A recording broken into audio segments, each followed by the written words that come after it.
कांग्रेस की जिलाध्यक्षा अंजना धीमान के बिलासपुर पहुंचने पर पार्टी कार्यकर्ताओं द्वारा भव्य स्वागत किया गया।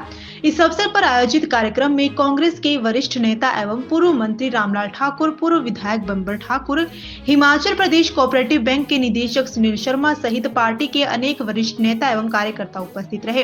कार्यक्रम के दौरान कार्यकर्ताओं ने अंजना धीमान को माता की चुनरी और पारंपरिक टोपी पहनाकर सम्मानित किया। ढोल नगाड़ों और नारों के बीच हुए स्वागत से कार्यक्रम का माहौल उत्साहपूर्ण बना रहा। पूर्व विधायक बंबर ठाकुर ने भी कार्यकर्ताओं को संबोधित करते हुए संगठन की एकता और मजबूती पर जोर दिया। उन्होंने कहा कि कांग्रेस पार्टी प्रदेश में विकास और जन कल्याण के मुद्दों को लेकर पूरी प्रतिबद्धता के साथ कार्य कर रही है। कार्यक्रम में बड़ी संख्या में कांग्रेस कार्यकर्ता मौजूद रहे, जिन्होंने संगठन को मजबूत करने का संकल्प लिया। सब लोगों को इकट्ठा मिलकर के अपने पार्टी को मजबूत करना है, ऐसा हमारा सबका प्रयास हो।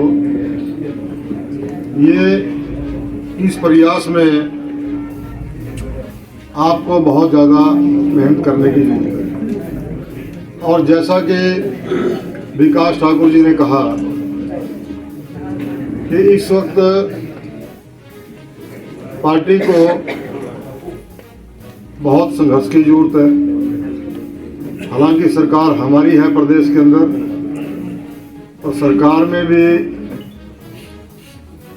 जो जरूरतमंद लोग हैं उनकी डिमांड वहाँ तक नहीं पहुँच पा रही है सही तरीके से।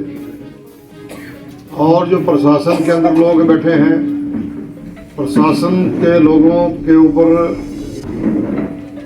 ढंग से पकड़ नहीं है। ये मुख्यमंत्री जी को आपने बताना है अध्यक्षा के तौर पे, बताएं जाकर के कि इसको ऐसे वक्त में ऐसी चीजें करने की उसका नहीं है। तो अनिरुद्ध जी को भी बोले जाकर के कि भाई नए नए पंगे मत करो।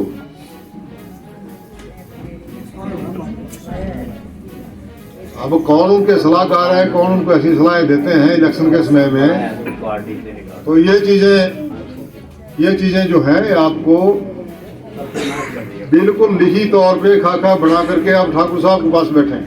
आज भी मेरी आपसे आपने मेरे को फोन किया, मैंने कहा कि आप ठाकुर साहब के पास जाओ, इनके नेतृत्व में इनका तजर्बा है।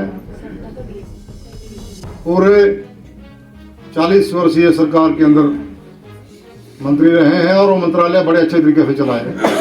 आप इनके पास बैठे, धर्माणी साहब को के पास बैठे, और महीने में आप चारों चुनाव क्षेत्रों के चारों नेताओं को हम सब से रिक्वेस्ट करके, मंत्री जी से रिक्वेस्ट करके बैठे वहां पे कि क्या प्रोग्रेस हो रही है, पार्टी का ग्राफ बढ़ भी रहा है कि नीचे उतर रहा है। तो इस प्रकार से ये जब दिल्ली में आपकी जब बात होगी,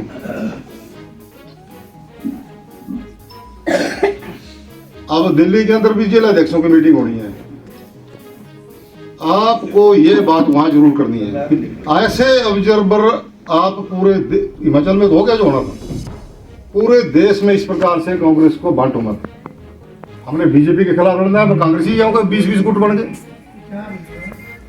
तो ये बात आपको जिला अध्यक्ष का मतलब है, वो मीटिंग इसलिए जिला अध्यक्षों से करने जा रहे हैं राहुल गांधी जी, ताकि ग्राउंड की रिपोर्ट उनके पास आ जाए। तो ये बात आपने वहां जरूर करनी है कि इस प्रकार से ऑब्जर्वर जब आप भेजते हैं, आपकी मनसा कुछ और होती है, लेकिन वहां पर लड़ाई झगड़े बढ़ जाते हैं। ये बात आप वहां जरूर करें ताकि संगठन में इन फ्यूचर इस प्रकार से ना हो। नॉमिनेशन की प्रथा है तो नॉमिनेशन चली थी, नॉमिनेशन ठीक है, अभी भी तो नॉमिनेट ही हुए, तो ऐसा कुछ करने की आवश्यकता नहीं थी। ऐसे, और मैंने ये भी कहा हिना कावड़े को कि आप ठाकुर रामलाल जी को और मंत्री साहब को बुलाओ, और वहां से सर्वसम्मति से नाम मिलेगा। 15 मिनट कहा था मैंने कि 15 मिनट से 16 महीने लगेगा, 15 मिनट के अंदर फैसला करके दे देंगे आपको किसको अध्यक्ष बनाना है। लेकिन नहीं, 12-12 बजे तक रात तक भी मशक्कत चलती रही। किस लिए? ये ठीक विकास जी ने बड़ा अच्छा पॉइंट बताया। और दिल्ली के अंदर जब आपकी मीटिंग होगी, शिमले वाली मीटिंग में भी कोई ज्यादा संगठन में बोलने का नहीं, क्योंकि दिल्ली से करते हैं। आप राहुल गांधी जी की मीटिंग में इस बात को जरूर कहना है कि इस प्रकार से संगठन के अंदर जो झगड़ा बढ़े, ऐसे काम ना किए जाए इन फ्यूचर, क्योंकि इस तरीके से हमारे 20-20 गुट बढ़ जाते हैं। जिसकी आपस में नहीं भी रंजिश है वो भी रंजिश में आ जाएगा, अच्छा तू तो मेरे साथ नहीं चला उधर चला, ऐसा होता है। तो इस नुकसान को बचाने के लिए आपको ये बात वहां पे करनी पड़ेगी।